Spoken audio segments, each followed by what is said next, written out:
It's funny you bring that up because my daughter skipped crawling. She was just like, I don't crawl. I think it's kind of been like that. Like she rushes to do a thing, or she hits, like she was walking at like 9 months, talking super early. I'm sure that she's doing all these things early because she probably has a learning disability, actually. Helpful to know generally, like, what do I want to be watching for? Because my daughter, like, was like already looking for the signs that she was going to struggle with recall and struggle with sounding things out, like all those traditional ways that kids learn. So, like, it helped me kind of see, okay, yeah, you're not fitting in with your cohort, and there's nothing wrong with you. Your brain works different. Like, your brain worked different, and everyone's congratulating you when you're 9 months old and walking, but now it's a little different. Welcome to Imperfect Momming. Our children are constantly looking to us for examples. The term role model doesn't quite cut it here. We are shaping their worldview with every move we make. You see, it's not in the lectures we give or moments where we're actively attempting to teach them. It's in the micro movements we make, the unconscious ways in which we navigate life. We are constantly teaching our children how to show up for themselves, their friends, their future partners, and even their future children. So what can we do to ensure we are raising thoughtful, compassionate, self-aware human beings? We have to become them ourselves. No one is perfect, but we can all still be better, and it starts with self-healing. Let's get to it.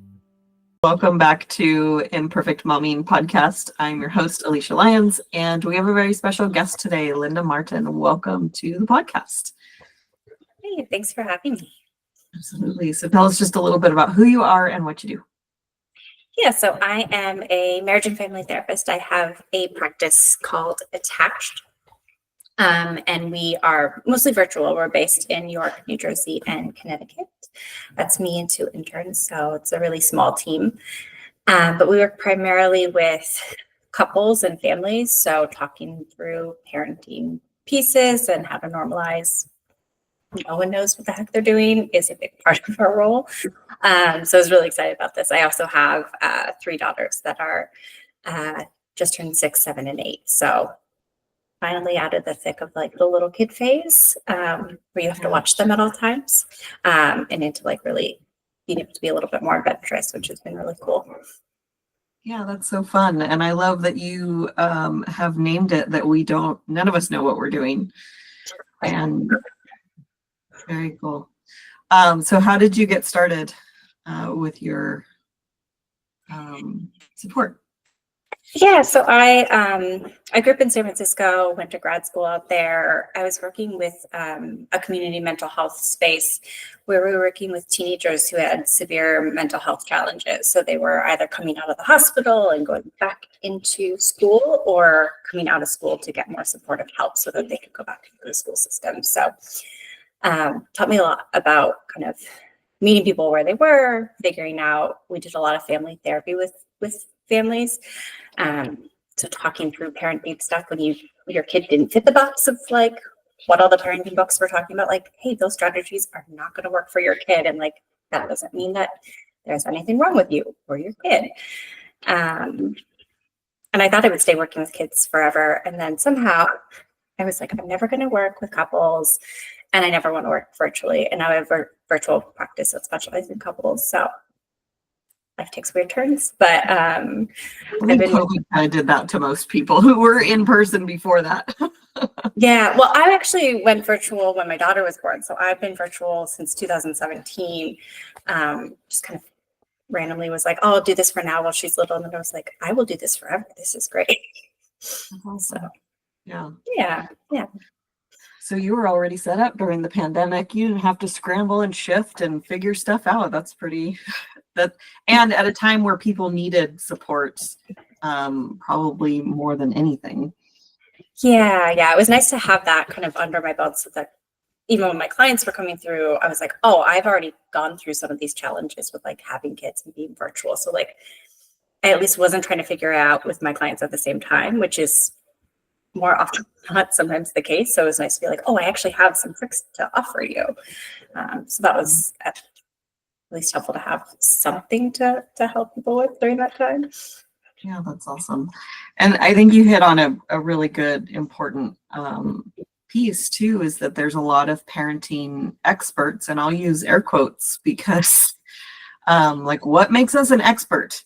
You know, we can look into the research, we can have experience in these different situations, but we have the experiences that we have with the sets of humans that we have the experience with. And so we're all so different, and but deep down, like, it's kind of the same too, but it's like the tree and then the branches, like all the branches are different, but it's all from the same root. So there's a lot of differences and similarities with people. And, you know, where I think we struggle is when we see the experts saying that this is how it's supposed to be, and then your journey's not like that. And so now I'm wrong. And then we go down the really good, fun rabbit hole of what's wrong with me. Right. Yeah. Parenting brings up all of your stuff. So yeah. And it does become so. I was talking with a sleep coach the other day, and she's like, so much of my work is just telling people, like, there's no one right way. Like, get it out of your head that, like, you have to do this and you have to. She's like, you got to be realistic about what works for you, and you got to be consistent, and then, like, be able to be flexible within that consistency. And I was like, that's like that's kind of like the only advice of parenting that I found, like, super helpful, where it's like, you do have to find some consistency, but also be really flexible. Like, even between my 3 daughters, like, I've had to do things so differently for each of them. Like, very quickly learned what I was thinking and what worked were 2 very different things. Yeah, absolutely. And it sounds like, you know, you spent 3 years solid being pregnant and with very little time in between. Yes. Yeah. So it was a lot of, like, all right, here's the idea of what I was going to have happen, and here's the reality, and going through a really hard time trying to make that fantasy happen, and kind of, like, just killing myself with anxiety over, like, just things that I look back and I'm like, why did I care so much about that one thing, or, like, breastfeeding or formula and all these things. And you look back and you're just like, oh, I was trying to, like, fit a mold, not actually focusing, like, what was happening for me? What did this human in front of me need? And, like, it's okay that I have no idea. And you brought up one of my favorite subjects of, you know, the reality not living up to the fantasy. And I first said that reality kicks you in the teeth when my favorite Chinese restaurant closed. And I mean, it was open my entire life. My whole family went there, and then they closed down because of the neighborhood they were in. They kept getting broken into and such. And I had this fantasy of, like, what my last meal was going to be like there. And then reality came and kicked me in the teeth. And I was like, this is like parenting. You have this idea of what it's going to look like. And, you know, my son and I have been talking about expectations, and that without an expectation, you cannot create disappointment. So in that situation, if I had gone to the restaurant with 0 expectations, I might have had a much better experience. But, you know, the server that was there was like, it was kind of just another day for him. It wasn't like the end of an era like it was for me. And that he's struggling, my son is struggling with this idea of being flexible inside his expectations. He's like, I want it to go the way that I was told that it was going to go. And it's like, I mean, we don't always know what's going to happen. Yeah. And it's hard to find that balance of, like, I want to have a direction, or, like, as parenting, like, I want to have some idea of what I'm doing, but then the flexibility to, like, move within that. And, like, I was, like, referred to as, like, an impossible balancing act. Like, you're never going to get it right. It's always just kind of teetering back and forth, and, like, finding your comfort in that discomfort, which, like, sounds all lovely and pretty on paper, but, like, totally different. And you know, I started an online community literally, like, this week.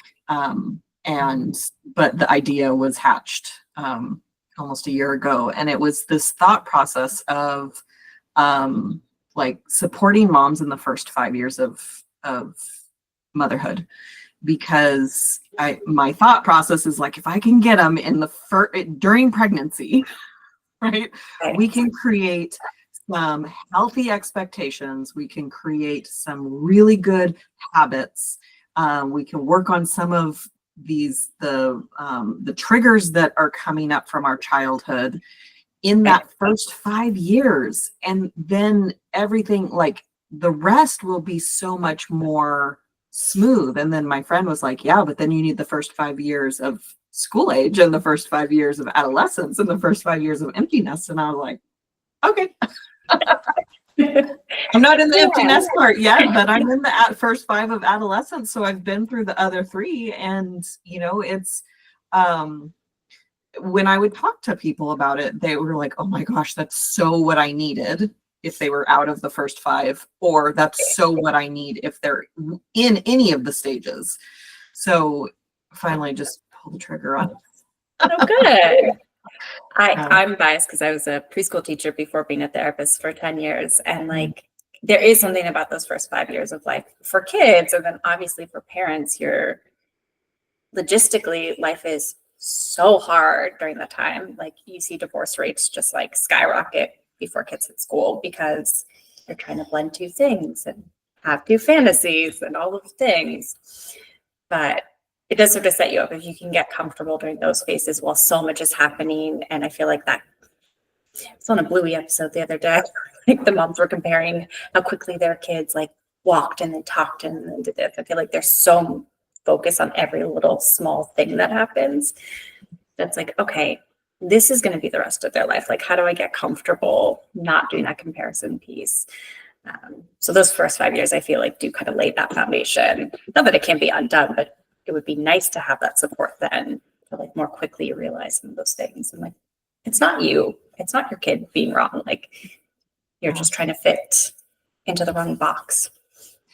And there's also a balance because, my son didn't really start talking till he was 2. And when he was 18 months, my sister's like, you should have him evaluated because he should at least have those 5 words, and he didn't. And I didn't take that personally as like something I did wrong.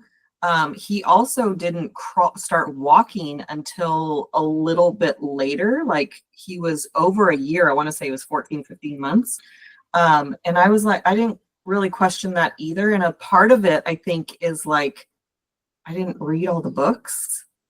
I just kind of lived, and I talked to my mom community, which involved my mom and some older moms or moms that were farther along on the path than me. And I was with the walking, like he could crawl faster than anybody's business. Like he was just like, he's like, who needs to do this walking thing? Right. And I think that like, there's this level of like, I have to research, I have to know, because I want to do it right. I don't want to mess up. Right.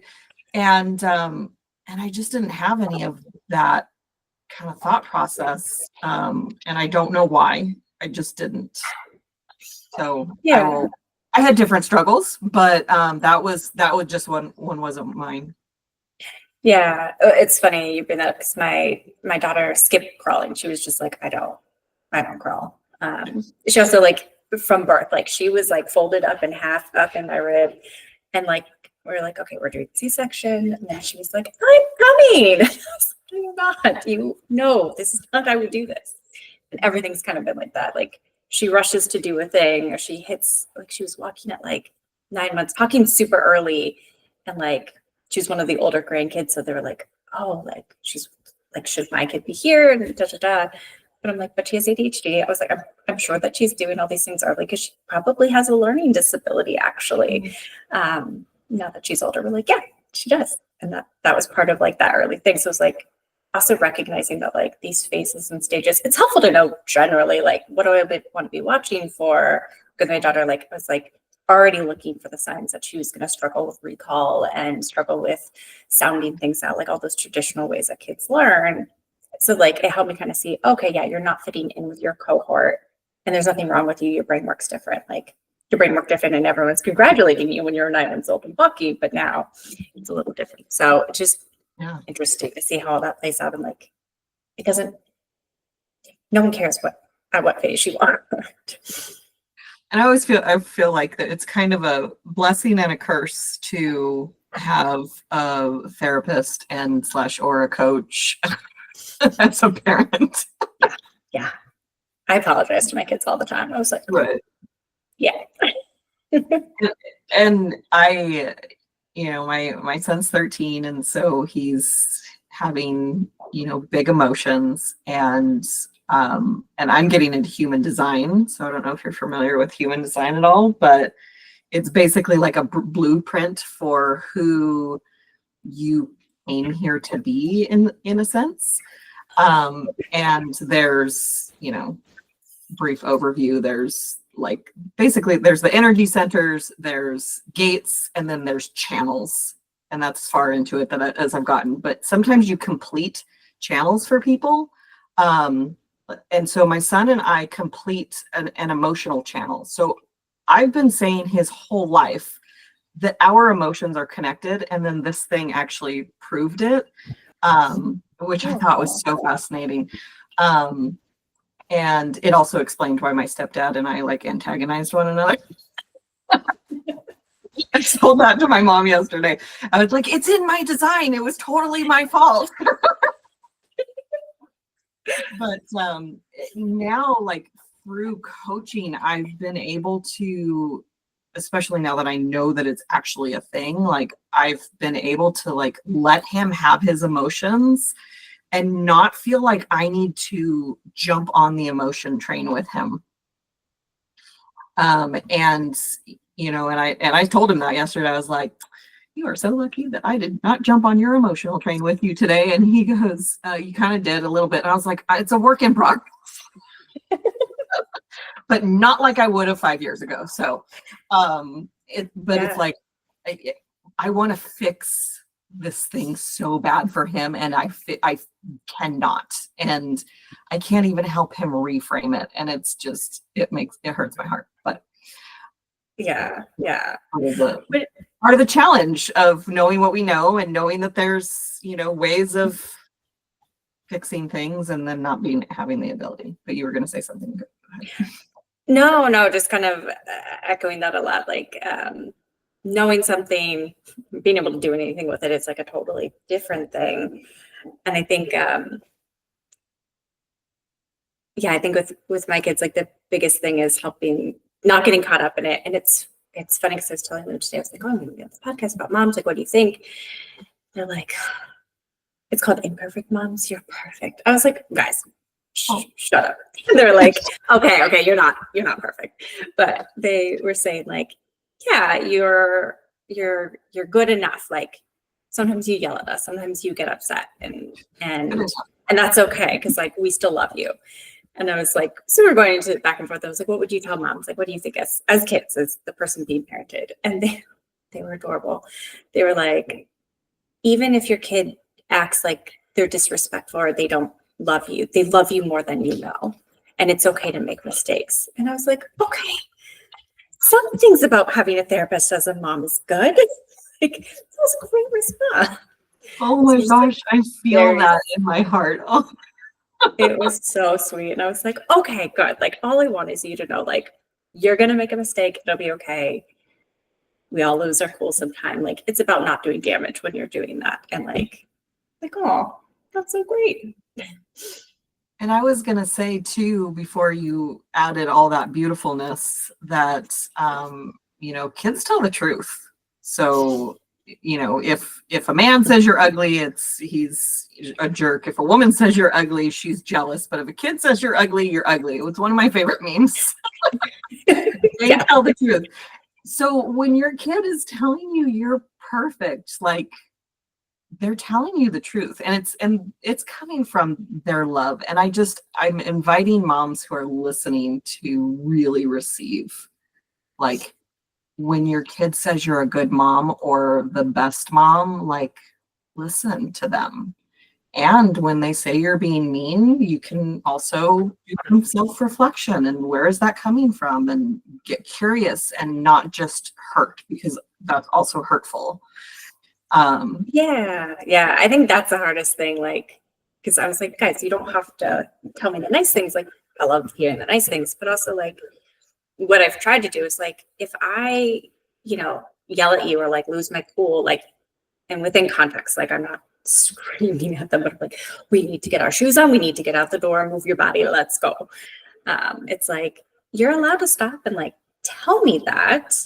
I may or may not like still continue to tell you we have to get out the door because we have to get out the door. But like, I want to open that communication. So my middle daughter's biggest thing is like, I know I've crossed a line, or I've made a mistake. I made a misstep. When she's like, the way you said that just hurt my heart.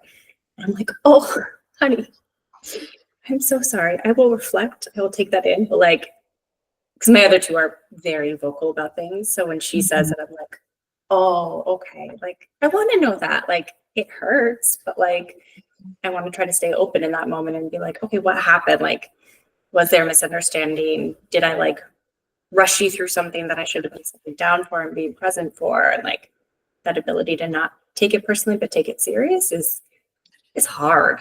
Yeah, absolutely. And I want to ask you for a piece of advice for moms, but your children's beautiful words may have been your advice.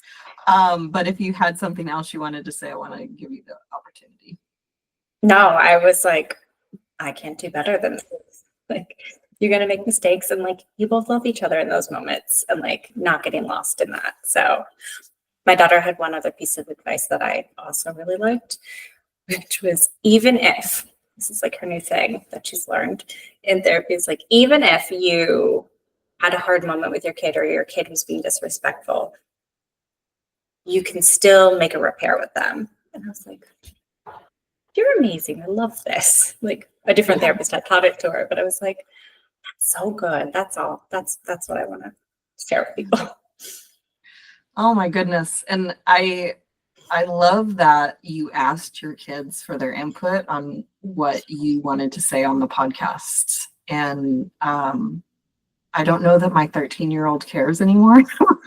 I want to ask him if he has any advice.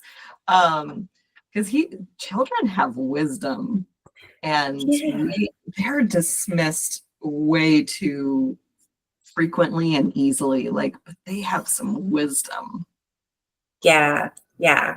We definitely do not give kids enough credit. They pick up on all sorts of things. And the reason I asked them was because like we were running late and I didn't get myself out the door in time. So it's like, great, we could have some extra time to chat. So also, again, embracing the chaos of everything. Right.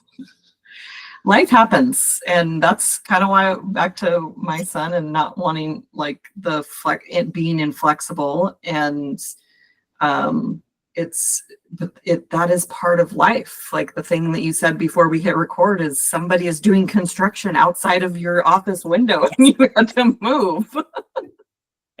Yeah, if you could see around my computer right now, it's so wild. Yeah, that's the beautiful thing about cameras, is they only pick up what they pick up. Yeah. Oh, I have so much stuff hidden behind the things. It's great. A little side note, like on Google Meet, the recording is, for whatever reason, it's more zeroed in on me, and it's closer. On Zoom, it's a lot wider out. And so there are different things that have to be moved around when I'm on Zoom versus when I'm on Google Meet. Yeah. Some of the platforms where I meet my clients have that same thing where I'm like, oh, I have to kind of move this direction and then move back when I'm on this. So it's fun. Is there a piece of advice that we already did that. A book that's been instrumental in your personal development journey? So I've been thinking about this for days. And I was like, what book? Like, to be fair, the only books I read start to finish now are like total fantasy, garbage books, and I love them so much. So I was like, oh, what's like a real book? And what I realized was this book that I loved that I love is Lemony Snicket's The Series of Unfortunate Events. My friend nicknamed me Lemony Snicket's because he was like, your life is a series of unfortunate events, so that's your name. And I was like, cool, thanks, buddy. Yeah, but I read that book with my daughter when she was a baby, when we were like, we had all the time in the world to sleep and nurse and nap, and well, she was a really good napper, so I would like read to her. But I always come back to this book with them of like all these things. There's all these like sweet lessons around like, you think something's going to go one way and then it goes terribly wrong, and you have to kind of balance is like being okay, not being okay, and then like finding your way through, finding your community, finding your people, even when like things are the darkest. So I think Lemony Snicket's is the best book to learn from. That's really cool. And I love that you're reading what you enjoy and not what you need to. And I think that's powerful. It's a powerful part of self-care, is doing what you want and not just what needs to get done. Yeah. I used to think like, oh, I have to like keep up. And I still buy plenty of books and I'll skim through them, but I'm like, I actually don't have to prove to anyone that I like read this cover to cover.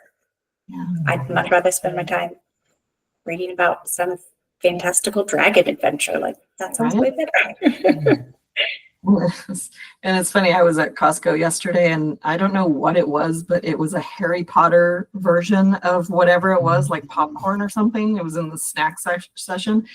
And for the rest of the time, for hours, I was singing the do. And I was like, that's really hysterical. Gotta make the shopping trips adventurous somehow. It really does. Where can our listeners find you? So our website is either attached.therapy.com or we have relationshipindecision.com, and that's for our couples who are kind of on the brink, are wanting to go through like a discernment process, figuring out, are we staying together? Are we separating? How do we co-parent together if that's the path we're going down? So we have kind of like two different avenues for people. I love that. Support all around. Yeah. All right. Well, thank you so much for being here today and for everything that you're doing in the world and raising your three beautiful girls who are going to have some huge impact on the world because of what you're doing in the world with them. Thank you. Thank you so much for having me. This is great. Absolutely. And there will be another episode of Imperfect Momming for you all coming next week. And until we meet again, keep healing. Thank you for tuning in to Imperfect Momming. It's time for us to step up and realize that our power is not in trying to shape our children. Our power lies in shaping ourselves into the people we want our children to model themselves after. Don't just do it for your kids. Do it for yourself. When you become a more self-aware, compassionate, and confident person, you and everyone around you benefit. For more information about me and my work, visit AlysiaLyons.com. That's ALYSIALYONS.com. And until we meet again, keep healing.